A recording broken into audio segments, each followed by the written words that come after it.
All 10 Stardew spouse weapons ranked by style and personality.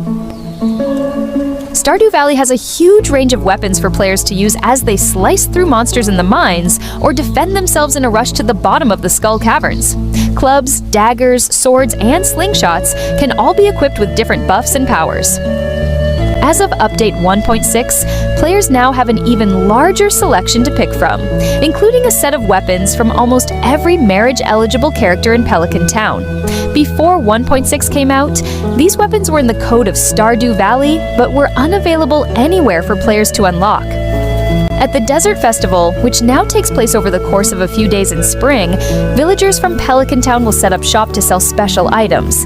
10 of the romanceable NPCs will sell a special weapon at their booth, themed to their personality. All of these weapons have roughly the same stats, but hilariously range from actual medieval maces to pencils.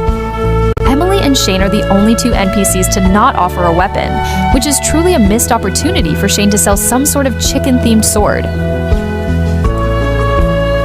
Number 10, Abigails Planchette, a supernatural dagger.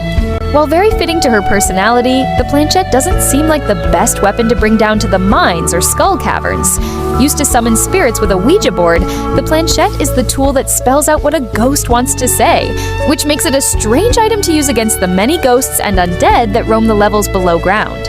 Abigails Planchette is mentioned earlier in her 8 Heart event, which makes it a very fun item to see available for purchase later on. This item might fit Abby's personality, but it seems mean to use to stab ghosts to death when maybe they just want to talk. Number 9, Marus Wrench, a basic tool from a brilliant mind. The weapon offered by Maru at the Desert Festival is straightforward, simple, and functional, which truly matches her personality very well. Unfortunately, it's also a slightly boring weapon compared to what other potential spouses offer. Using a wrench to bash dragons and crabs to death is fairly comical, but it doesn't seem as inspired as using a curling iron or a pencil. Instead of a wrench, Maru could have invented some sort of special mechanized sword that eliminates enemies with maximum efficacy. For the character that invented a sentient robot, using a simple wrench is a bit of a letdown. Number 8, Penny's Frier, another basic weapon option. Like Maru, Penny's weapon offering seems uninspired, as it's just a simple frying pan with some leftover cooking gunk inside.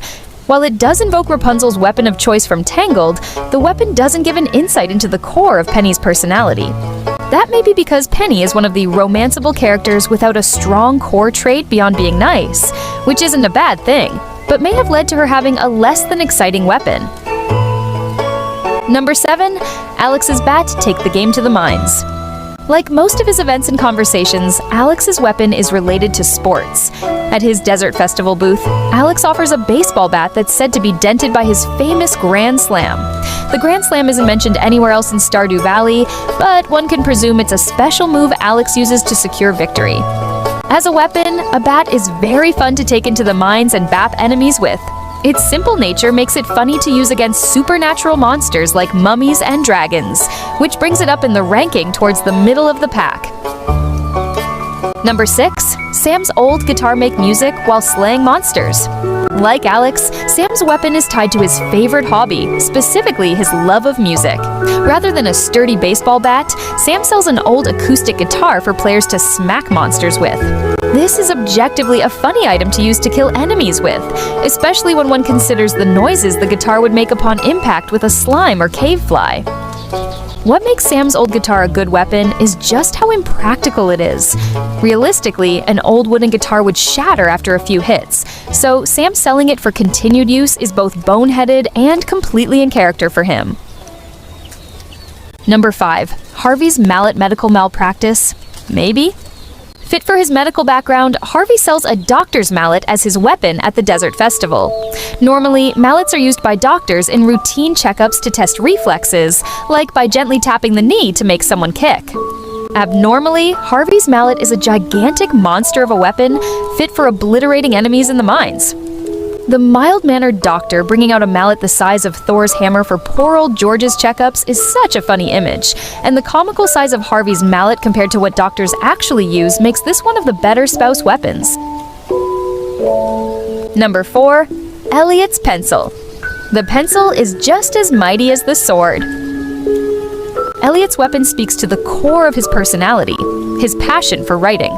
At his booth, alongside a tricorn hat, ink, and a crab, Elliot sells a sharp pencil as a dagger for players to stab their enemies with. This pencil isn't unique looking, it's a standard yellow pencil with a pink eraser and lead tip, which makes it an especially silly item for Elliot to sell, given his love of real duck feather quills. His entire personality is about being old-fashioned, from his outfits to his dialogue to the typewriter in his beachside hut. Having a simple standard pencil for players to shank monsters with is somehow both in character and out of character for Elliot, which makes his pencil a very amusing weapon to use. Number 3, Leahs Whitler, a real weapon to fight with. Of all the spouse weapons, Leah's looks the most like a standard sword.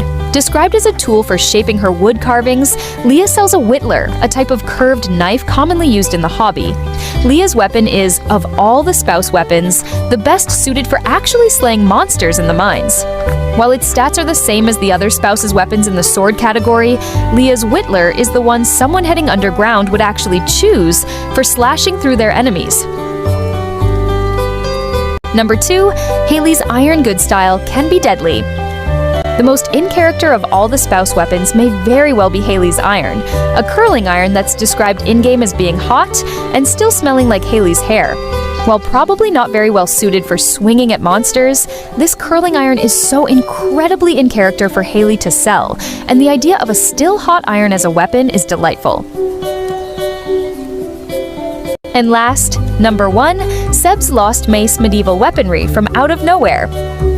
The best weapon for taking on the mines and the funniest spouse weapon is Seb's Lost Mace. The description reveals that this weapon is a replica of a medieval mace, which apparently Sebastian collects in his free time. This hobby is never mentioned anywhere else in Stardew Valley, which makes it both completely random and strangely in character for Sebastian.